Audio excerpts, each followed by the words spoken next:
Yo, assalamualaikum semuanya. Gimana kabar kalian? Gimana, masih pada waras kan?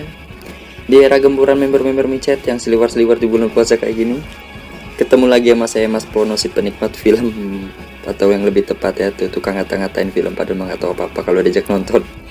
Setelah kemarin saya ngebahas film bertema eksperimen manusia yang berasal dari negeri ginseng, kali ini saya bakal ngebahas film yang berjudul Shut 'Em Up. Film ini rilis di tahun 2007 yang bergenre action, tapi ada sedikit erotis-erotisnya gitu ya. Kenapa saya ngebahas film ini? Karena pemeran utama wanitanya adalah idola saya. Dia adalah Monica Bellucci, artis dengan body semoga yang bikin mas-mas Jawa kayak saya itu melongo. Apalagi itu di film lainnya tuh, ada sensor-sensornya deh. Oh ya, di sini Monica Bellucci itu berperan sebagai pelacur bernama Donna. Film ini disutradarai oleh Michael Davis yang mendapatkan rating 6,7 di kalangan film-film lainnya. Selain bintangi oleh Monica Bellucci, film ini juga menggait Clive Owen sebagai Smith, pemeran utamanya. Film ini bakal ngeceritain perjalanan seorang pria yang bernama Smith. Dia nyelamatin seorang bayi dari para pembunuh dan nyoba ngebongkar konspirasi di baliknya.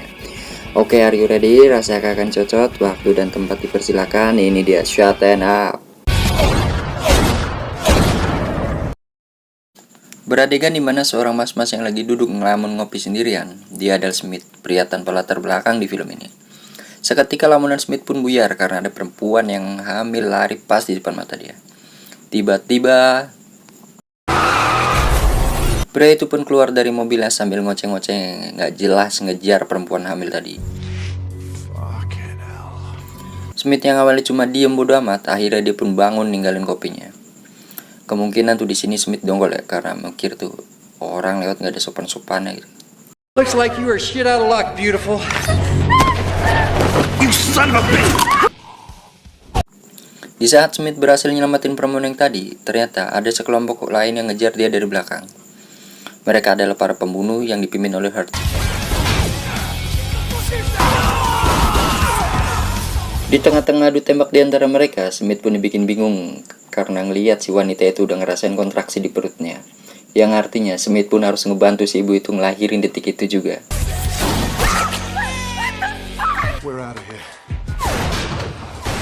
Namun yang tragisnya, di sini si ibu tertembak pas di kepalanya. Smith pun terpaksa ngebawa si bayi dan ninggalin si ibu itu. Setelah ngalamin kejadian tersebut, Smith pun terus berpikir di perjalanannya sambil ngendong si bayi. Dia harus berbuat apa? Dia pun mutusin buat ninggalin bayi di tengah-tengah taman, dengan harapan ada orang yang nemuin dan mau memungut si bayi. Don't worry, kid.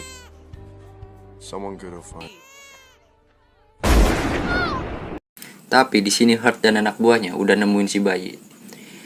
Di saat Hurt mau nembak si bayi dari kejauhan, Smith pun berpikir ulang untuk nyelamatin si bayi tersebut. Fuck me sideways. Smith yang berintelektual tinggi dan otak yang lumayan encer, pasti dalam bis dia nemuin satu ide di mana ide itu bakal nitipin ke bayi kepada perempuan yang dia kenal dan bisa ngasih hasil kepada bayi tersebut. Wait, Smith, Mistress Dawn is with the customer. Nah, kita berpindah ke suatu tempat, di mana tempat ini adalah area pergenjutan umum yang biasa kita sebut Susar Hitam. Smith yang udah jadi langganan tetap, dia langsung nyari perempuan bernama Donna di tempat itu. Donna yang lagi sibuk netain langganan ya malah dibikin kaget sama Smith yang datang tiba-tiba. Dengan selaunya, Smith ngusir orang itu dari kamar. Emang gak ada akhlak ini orang. Lagi enak-enak yang ngenyot malah diusir. Wait your turn, Smith. Di sini Smith nawarin ke Donna buat ngerawat si bayi dan bisa ngasih ASI ke bayi tersebut selama sementara dengan bayaran yang lumayan gede. Tapi yang awalnya Donna sempat nolak karena takut itu bayi hasil nyulik. Pada akhirnya dia pun luluh dan mau nurutin kemauan Smith. I don't want to be an accessory for kidnapping. I didn't steal the. Kita berpindah ke si Hurt dan anak buahnya. Saat Hurt dan anak buahnya mau ngubur si bayi, di dalam mobil, Hurt sempat-sempatnya tuh ngopekin mayat tersebut. Tapi, karena perbuatannya, dia pun dapet ide kemana dia bakal nyari si bayi. Let's go. Hitting hooker and memory on tap in the city. Hurt dan anak buahnya pun ngedatangin suatu tempat, di mana tempat itu adalah tempatnya Donna. Setelah ketemu sama Donna, dia pun maksa si Donna buat ngasih semua info tentang si Smith. You always use the same name, Smith. Hurt yang gak sadar ternyata Smith udah ada di belakangnya sambil nodongin senjata. Di luar ruangan ternyata Smith udah ngebantai anak buah Hurt tanpa suara sedikit pun. Asu motor. Hurt yang nyoba intimidasi Smith kalau senjatanya cuma bisa dipakai sidik jari. Di sini Hurt udah dibikin kaget karena ternyata Smith motong jari dari anak buahnya tersebut buat ngaktifin senjatanya.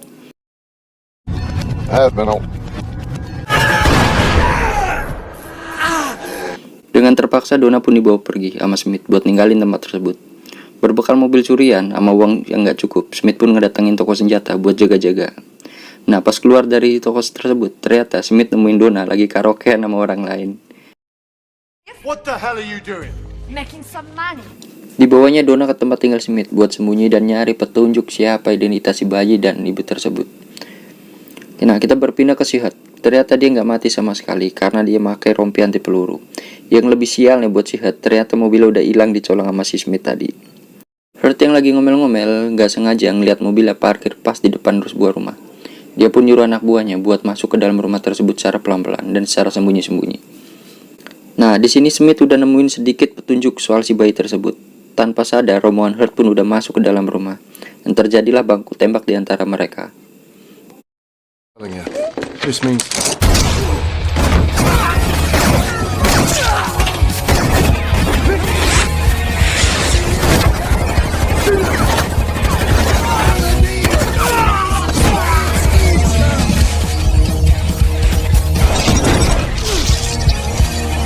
Suck. Or is this guy really that good?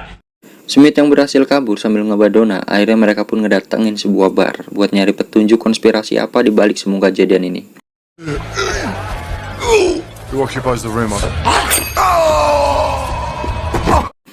Di saat Smith nemuin pengelola bar, dia pun diberitahu kalau ada ruangan atas yang disewa sama orang gak dikenal tapi selalu bayar tepat waktu.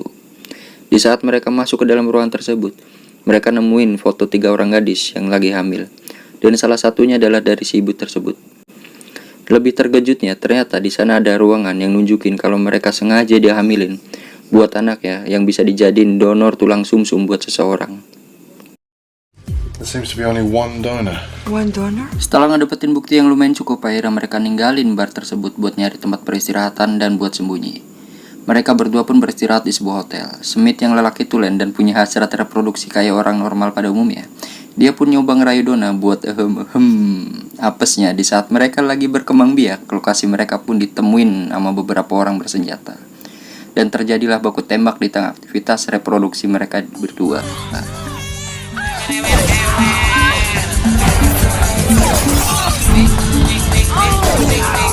Talk about shooting your load. Dari senjata yang dipungut Smith, akhirnya pun terungkap identitas kelompok yang ngejar mereka selama ini.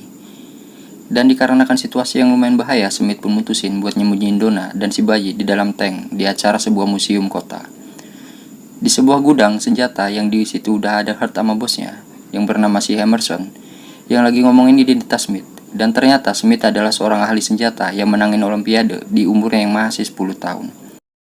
Actually, National Sports Business. Di sisi lain, Smith yang udah nyelinap ke gudang senjata tersebut, dia pun nyari petunjuk yang lebih detail. Dan setelah berhasil nyakap penjaga depan, Smith pun nyoba nyusun strategi buat ngelawan mereka semua sendirian. Tapi karena insting Hurt yang lumayan kuat, dia pun sadar sama keberadaan Smith. Dia pun nyoba mancing Smith keluar, tapi Smith yang nolak dengan semua senjata dan semua jebakan yang udah disiapin sebelumnya. Maybe later.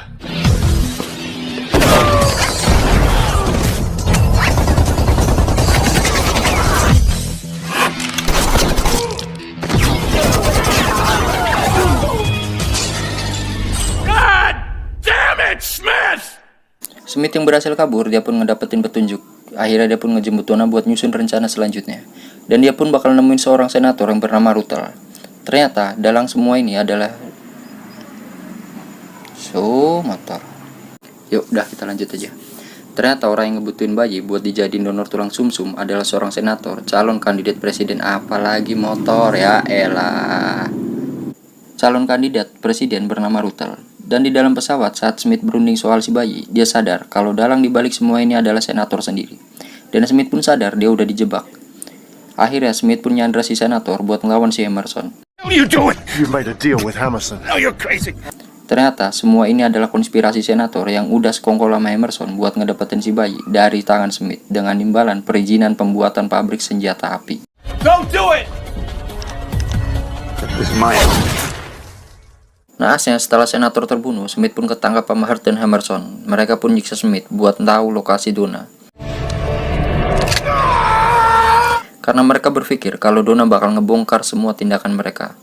Di sini Smith pun masih tutup mulut. Smith yang udah di ujung tanduk, akhirnya dia pun ngelawan dan terjadilah baku tembak di antara mereka. Di mana mereka semua terbantai oleh Smith, termasuk Emerson dan Hurt.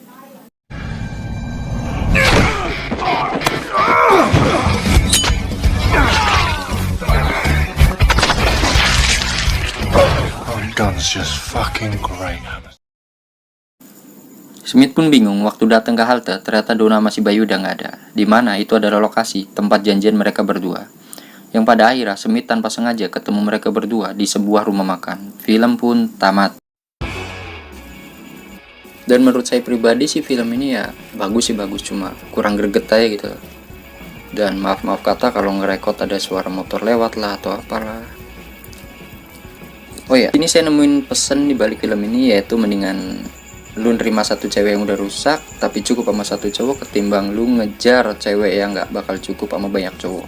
Berhubung karena nasi di Magicom udah mateng dan saya juga mau sahur pakai semur jengkol sisa tadi sore. Cukup sekian, wassalamualaikum, salam jomblo, salam Mas Pono.